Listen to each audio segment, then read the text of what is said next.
বিকেলে আমরা একটু ঘুরতে বেরিয়ে পড়েছি আমরা তিনজন। দেখো এই যাচ্ছি আমি, আমার বর, আমার ছেলে সামনে বসে আছে। এই যে দেখো, এই ও তো এদিকে তাকাচ্ছেই না, ও দেখতে ব্যস্ত সামনে কি আসছে, কোন গাড়ি যাচ্ছে কি।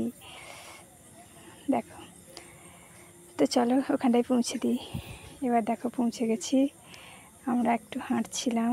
দেখো এই সমুদ্রের পরিবেশটা খুব সুন্দর লাগে বলো, নদীর চারপাশে হাঁটতে খুব ভালো লাগে। তো একটুক্ষণ হাঁটলাম, একটু ভিডিও বানাবো ঠিক করছিলাম, তো কোন জায়গাটায় গিয়ে বানাবো দেখলাম। তারপরে দেখো যেই ভিডিও বানানো শুরু করবো, আমার ব্যাগটা আমার ছেলেকে দিয়ে দিচ্ছি, ও তো একটুক্ষণ নিয়েই বিরক্ত হয়ে গেছে। তারপরে আমরা স্টার্ট করলাম বানানো। আমি তো বানাইনি, আমার বরই বানিয়েছিল। ওই ধরিয়ে দিয়েছিল যে তুমি ধরো। আর ও এমন একটা গান সিলেক্ট করে না, সত্যি বলছি যে আমার কিছু কথা থাকেই না, শুধু ওরই কথা থাকে, আর আমাকে শুধু দাঁড় করিয়ে দিবে।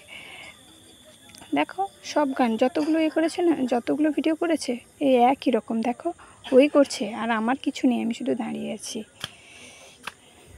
ভালোও লাগতো না। এবার তোমার সাথে করবো না রিলস, তুমি এরকম গান সিলেক্ট করো যেটা কিছু থাকে না। এবার বাড়ি ফেরার সময় হয়ে গেছে আমাদের। দেখো বাড়ি ফিরতে হবে, একটু ভিডিও করে নিচ্ছি। ভালোও লাগছে না, মনে হচ্ছে আর একটুক্ষণ থাকি। কি হবে, বাড়ি তো যেতেই হবে, সন্ধে হয়ে আসছে।